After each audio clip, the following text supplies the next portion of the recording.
నమస్కారం సార్. నమస్తే అమ్మా. ఇప్పుడు మరొక ఎనర్జెటిక్ హీరో గురించి మనం మాట్లాడుకోబోతున్నాం. అదే హీరో నిఖిల్. మన హ్యాపీ డేస్ మూవీతో మన ముందుకు వచ్చారు. ఆ మూవీలో ఎంతో బాగా నటించి మంచి ప్రూవ్ చేసుకున్నారు, తనని తాను మంచి పేరు తెచ్చుకున్నారు. అలాగే తను నటించిన ఫస్ట్ మూవీ అది హ్యాపీ డేస్ అని. చాలా చిలిపితనంగా అల్లరల్లరిగా చేశాడు ఆ మూవీ. అలా అలా అలా మూవీస్ చేస్తూ మంచి మంచి ఆపర్చునిటీస్ వచ్చాయి. ఎందుకంటే ఆ మూవీలో అంత ప్రూవ్ చేసుకున్నాడు తనని తాను.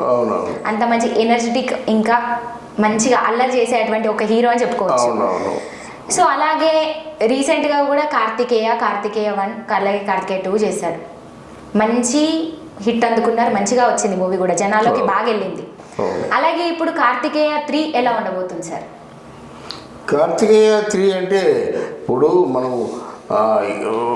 ఆల్ ఓవర్ ఇండియాలోనే ఆ కార్తికేయ 2 హైయెస్ట్ కలెక్షన్స్ అది కలెక్ట్ చేసిందమ్మా. అంటే బాగా లాభసాటిగా ఆ సినిమా ఉందని చెప్పుకోవడానికి కారణం ఏంటంటే, నీకు 500 కోట్లు ఖర్చు పెట్టి ఒక 100 కోట్లు లాభం వస్తే పెద్ద లాభం కింద కాదు. 100 కోట్లు ఖర్చు పెట్టి 400 కోట్లు లాభం వచ్చిందంటే ఎక్కడ లేని లాభం కింద లెక్క. అలాగా దీనికి అతి తక్కువ డబ్బుతో ఎక్కువ లాభాన్ని ఆర్జించి బాలీవుడ్లో ఉన్నటువంటి ప్రొడ్యూసర్లు కానీ డైరెక్టర్లు కానీ మతి పోయేలా చేసినటువంటి సినిమా కార్తికేయ 2. ఆ ఊపు మీద కార్తికేయ 3 కూడా చేశారన్నమాట. ఇప్పుడు ఆ కార్తికేయ చేసినటువంటి నిఖిల్ తాలూకు ఆ పెర్ఫార్మెన్స్ని ఎంత బాగా రిసీవ్ చేసుకుంటున్నారంటే బాలీవుడ్లో ఆల్మోస్ట్ ఆల్ షారూఖ్ ఖాను సల్మాన్ ఖాను సినిమానికి ఎంతైతే కలెక్షన్ వస్తుందో అంత కలెక్షన్ వసూలు చేస్తుంది కార్తికేయ సినిమా, నిఖిల్ సినిమా.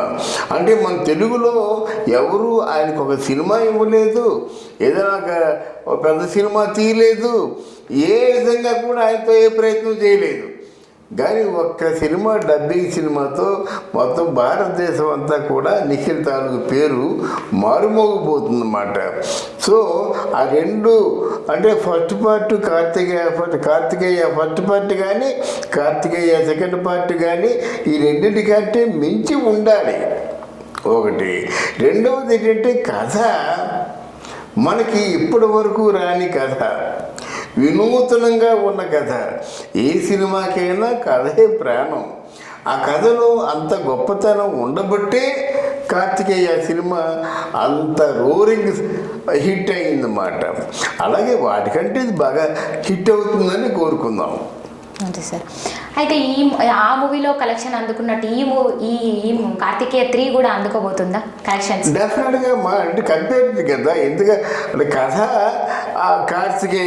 కార్తికేయుని కాకుండా ఇంకొకటి కథ కాదు కదా. కార్తికేయలో మనకి ఏ కథ వినిపించారో దాని కంటిన్యూషనే కథ వస్తుంది. కానీ కథలో ఆ బిగువు ఉంటుంది, పట్టుతూ ఉంటుంది. ఆయనే హీరోని మార్చడం లేదు కదా, మరి అదే హీరో యాక్ట్ చేస్తుంటే అదే టెంపో ఉంటుంది. కనుక డెఫినెట్గా అంతకంటే మంచి లాభసాటిగా ఉండే అవకాశాలు ఎక్కువగా ఉన్నాయి. సార్, అయితే నిఖిల్ గారు ఇప్పుడు మళ్ళీ ఈ సినిమాతో మళ్ళీ ఇంకొక మంచిగా తనని తాను ప్రూవ్ చేసుకునే అవకాశం ఉంది.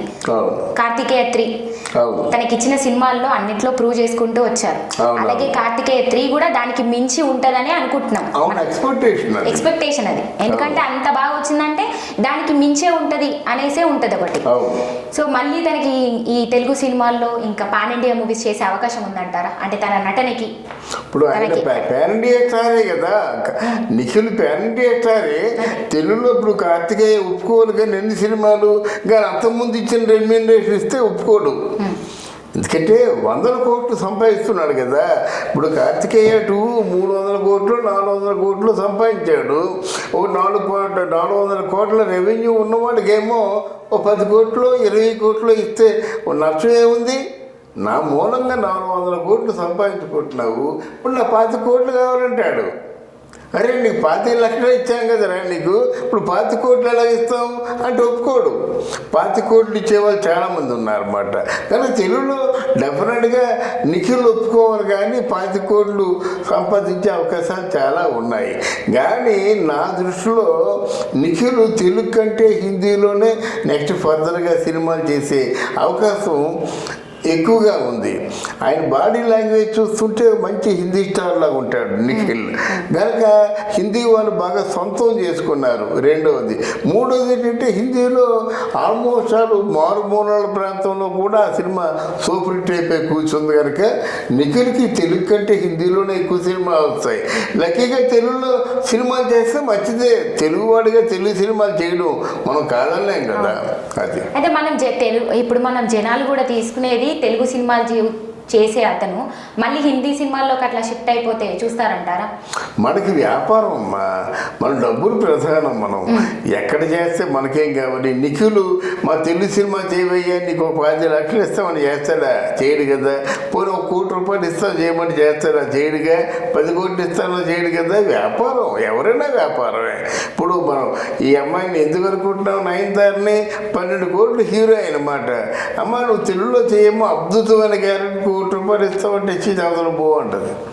అందువల్ల వాళ్ళు సినిమా ఫీల్డ్ అంతా ఒకప్పుడు కళాత్మకమైనటువంటి ధోరణి కనిపించేది, కానీ ఇప్పుడు కళాత్మకమైన ధోరణి కాదు. వ్యాపారం ఏంటంటే వ్యాపారంలో ఎక్కడ లాభసాటిగా ఉంటే ఆ సినిమాలో చేస్తారు. అది. Okay sir, thank you sir, thank you so much. Bye. Thank you very much.